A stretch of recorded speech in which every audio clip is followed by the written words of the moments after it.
2018 5 അംഗ സുപ്രീം കോടതിയുടെ വിധിന്യായം വന്നപ്പോ നമ്മുടെ മുഖ്യമന്ത്രി ശ്രീ പിണറായി വിജയനും അപ്പുറത്ത് 10,000 പോലീസുകാരും എല്ലാ രാഷ്ട്രീയ പാർട്ടികളും അപ്പുറത്ത് നിന്നിട്ടും ഞങ്ങൾ പോരാടി ജയിച്ചത് എന്തുകൊണ്ടാണെന്ന് അറിയാമോ? ഞങ്ങളുടെ ഭാഗത്താണ് സത്യവും നീതി ഉള്ളതുകൊണ്ട് എന്നുള്ളത് കൊണ്ടാണ്. ആദ്യം ആരും സപ്പോർട്ട് ചെയ്യാനില്ലാന്നിട്ടും ഈ നാട് കണ്ട ഏറ്റവും വലിയ വിശ്വാസ പ്രക്ഷോഭം ഉണ്ടാകുകയും സുപ്രീം കോടതിയുടെ 5 അംഗ ബെഞ്ചിന്റെ തെറ്റായ വിധി ഞങ്ങൾ അതിജീവിക്കുകയും ചെയ്തു. അത് നമ്മൾ പറയുന്നതിൽ സത്യം ഉള്ളതുകൊണ്ടാണ്. ഇനി അത് അങ്ങേക്ക് ഞാൻ പറയുന്നത് വിശ്വാസമില്ലെങ്കിൽ കടകംപള്ളി സുരേന്ദ്രൻ അവരോട് ചോദിച്ചാൽ മതി. ആദ്യമായിട്ടാണ് ഒരു രാഷ്ട്രീയ നേതാവ് ശക്തിയുക്തം വന്ന് ശബരിമല സുപ്രീം കോടതി വിധി തെറ്റാണെന്ന് നമ്മുടെ അയ്യപ്പ സംഗമം നടത്തിയ ദിവസം പറഞ്ഞത്. അതിന് കടകംപള്ളി സാഹിബിന് പ്രണാമമുള്ള ഒരു വ്യക്തിയാണ് ഞാൻ. അന്ന് ഞങ്ങളെ കഴിയുന്നത്ര സപ്പോർട്ട് ചെയ്തൊരു വ്യക്തി കൂടിയാണ് ശ്രീ കടകംപള്ളി. ആക്ടിവിസ്റ്റും വിശ്വാസികളും രണ്ടാണെന്ന് പറഞ്ഞുകൊണ്ട്. അതുകൊണ്ട് അങ്ങ് പറഞ്ഞ അശ്ലീല സമരം പോലുള്ള കാര്യങ്ങൾ പറഞ്ഞുകൊണ്ട് പറഞ്ഞതേ ഉള്ളൂ.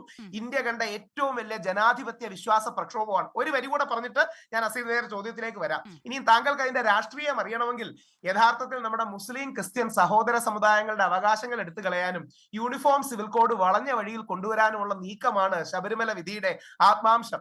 യഥാർത്ഥത്തിൽ താങ്കൾ നേരത്തെ പറഞ്ഞ വാവർക്കും വെളുത്തയ്ക്കും വേണ്ടി ഞങ്ങളുടെ അയ്യപ്പൻ പോരിനിറങ്ങിയതാണ് ഇന്ന് ഈ കാണുന്ന ശബരിമല വിധി. അത് ഞങ്ങൾ ജയിക്കുകയും ചെയ്യും. അത് അസിതയ്ക്കും കൂടെയുള്ള മറുപടിയാണ്. കാര്യം ഞങ്ങളെ മതസൗഹാർദ്ദം ഒന്നും പഠിപ്പിക്കേണ്ട കാര്യമില്ല. കോടിക്കണക്കിന് അയ്യപ്പ ഭക്തർ വാവര് സ്വാമിയെ തൊഴുതിട്ട് ശ്രീ പിണറായി വിജയൻ സൂചിപ്പിച്ചതുപോലെ വാവരും വെളുത്തയും അയ്യപ്പനുമാണ്. അതായത് മുസ്ലിമും ക്രിസ്ത്യാനിയും ഹിന്ദുവുമാണ് ശബരിമലയുടെ ബേസിക് ടെംപ്ലേറ്റ്. അതാണ് നമ്മുടെ മഹത്വവും ശബരിമലയുടെ ലോകത്തിനോടുള്ള മാതൃകയും. അതാണ് മഹാത്മാഗാന്ധിയുടെയും മാതൃക. അപ്പോ മതേതരത്വവും മതസൗഹാർദ്ദവും ബഹുസ്വരതയും ഒക്കെ ശബരിമലയുടെ ആത്മാവിൽ അടങ്ങിയിരിക്കുന്ന കാര്യമാണ്.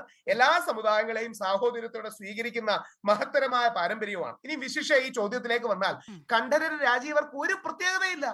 ഒരു പ്രത്യേകതയുണ്ടെന്ന് ഒരു വിശ്വാസി അവകാശപ്പെടുന്നില്ല. പക്ഷെ അദ്ദേഹം ഇന്ത്യൻ പൗരനാണ്. അദ്ദേഹത്തിന് ഒരുപാട് അവകാശങ്ങളുണ്ട്.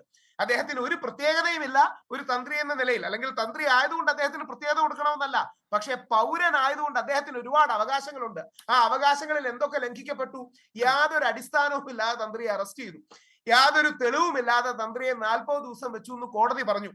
നമ്പി നാരായണൻ എന്ന് പറയുന്ന ഇന്ത്യ കണ്ട മഹാനായ ശാസ്ത്രജ്ഞനെ ഒരു കള്ളക്കേസിൽ കുടുക്കി 50 ദിവസം ജയിലിലിട്ടതിന് ശേഷം ശബരിമല തന്ത്രിയാണ് 40-41 ദിവസം തെളിവിന്റെ കടുകുമണി പോലും ഇല്ലാതെ, അങ്ങനെ 2 തവണ കോടതിയുടെ വിധിന്യായത്തിൽ പറയുന്നുണ്ട്. മാത്രമല്ല കോടതി എഴുതിയിരിക്കുന്ന 2-3 കാര്യങ്ങൾ കൂടെ ഉണ്ട്. There is absolutely nothing on record.